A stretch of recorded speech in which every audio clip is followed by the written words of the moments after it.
जंगल में गर्मी पड़ रही थी। मिठू तोता, कबूतर और कालू कौवा तीनों एक घने पेड़ के नीचे बैठे हुए थे। दोस्तों, आज बहुत गर्मी है। ऐसे गर्मी के मौसम में नदी में नहाने को मन कर रहा है। हाँ कव्वे, मैं भी जाऊंगा। हाँ कबूतर यार, मैं भी जाऊंगा, मैं भी जाऊंगा। फिर वो तीनों दोस्त नदी के ठंडे ठंडे पानी से नहाने चले जाते हैं। कालू कौवा तो ऊंचे पेड़ पर बैठकर नदी में छलांगे लगा रहा था। वो सब बहुत एंजॉय कर रहे थे। मिठू तोता और कबूतर पेड़ से छलांग लगाने के लिए डर रहे थे। कोई नहीं कर सकता, मेरी तरह पेड़ से ऊंची छलांग कोई नहीं लगा सकता। कबूतर चलो हम भी छलांग लगाते हैं। मिठू ना भाई ना, मुझे तो बहुत डर लग रहा है। नदी में नहाने के बाद कालू कौवा अपने दोस्तों से कहता है। यहाँ से थोड़ी दूर एक आमों का बाग है, चलो हम सब वहाँ मीठे आम खाने चलते हैं। मगर कालू कव्वे, वो बाग तो चील का है, वो हमें पकड़ लेगी। हो, तुम चिंता ना करो, मैंने अपने मामा जी से सीख रखा है कि चोरी कैसे करते हैं। तुम चिंता ना करो, हम अच्छे से चोरी करेंगे और आम चुरा लेंगे।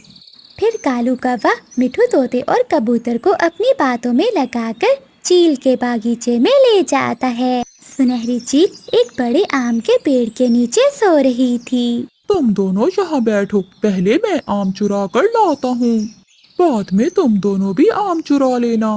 कालू दोस्त, जरा जल्दी आना, मुझे बहुत डर लग रहा है। फिर कालू कौवा चुपके से जाता है और 2-3 आम चुरा लेता है। चील की आंख भी खुल जाती है। कौन कौन है पेड़ के ऊपर? चील की आवाज सुनते ही वो तीनों दोस्त वहाँ से भाग जाते हैं। वो सारे दोस्त दूर जाकर रुकते हैं। बच गए, बच गए दोस्तों, हम बच गए। यार कव्वे, अब हमें एक एक आम दे दो। ना कबूतर ना, ये आम मैंने चुराए हैं, ये आम मैं ही खाऊंगा। एक मेरा और एक मेरी पत्नी का। फिर कालू कौवा वो आम लेकर अपने घर की ओर चला जाता है। फिर मिठू तोता और कबूतर बहुत नाराज होते हैं। वो भी अपने घर की ओर चले जाते हैं। जब वो दोनों चिड़िया के घर के पास से गुजरते हैं तो चिड़िया उन्हें आवाज देती है।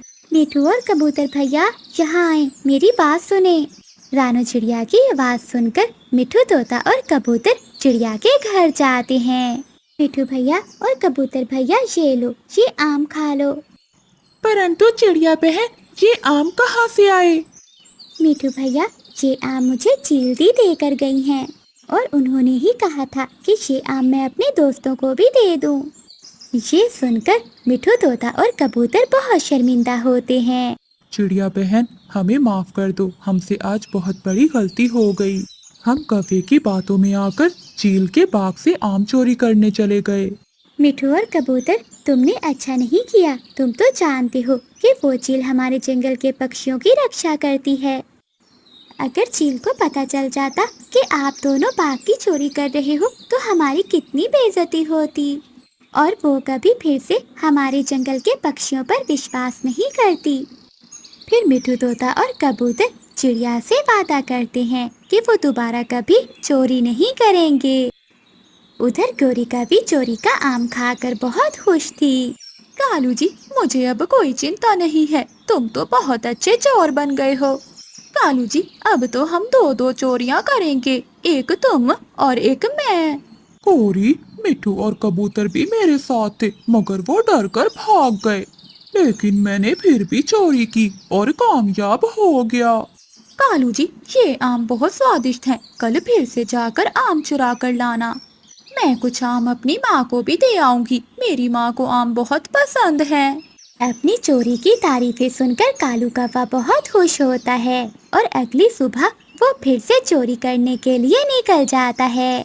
वो मिठू तोते और कबूतर के पास जाता है। मिठू कबूतर, चलो आज फिर से चील के बाग से आम चुराने चलते हैं। नहीं कव्वे, हमने चिड़िया से वादा किया है कि हम दोबारा कभी चोरी नहीं करेंगे। डर गए, डर गए, मिठू और कबूतर डर गए। मैं तो चला चोरी करने। तुम दोनों यहाँ बैठकर सूखा दाना खाओ। कालू कौवा चील के बागीचे में चला जाता है। वो ढेर सारे आम तोड़ता है। वो कच्चे आम भी तोड़ता है। वो नीचे आम का ढेर लगा देता है। पीछे से चील भी आ जाती है और वो कालू कौवे को पकड़ लेती है और एक पेड़ से बांध देती है। चील दी, मुझे छोड़ दो, मुझे छोड़ दो। फिर चील एक डंडे से कालू कौवे की खूब पिटाई करती है। गोरी गोरी जल्दी जाओ, कालू पकड़ा गया है। चील दी के बाग से आम चुराते हुए कालू कौवा पकड़ा गया है। क्या? ये तुम क्या कह रही हो चिड़िया? गोरी कौवी भागती है। जब गोरी कौवी पहुंचती है तो कालू कौवे की पिटाई हो रही थी। चील दी, माफ कर दो मेरे कालू जी को। मेरे कालू जी फिर कभी चोरी नहीं करेंगे। हाँ चील दी, मुझे माफ कर दो, मैं भूल के भी यहाँ नहीं आऊँगा। फिर चील कालू कौवे को छोड़ देती है।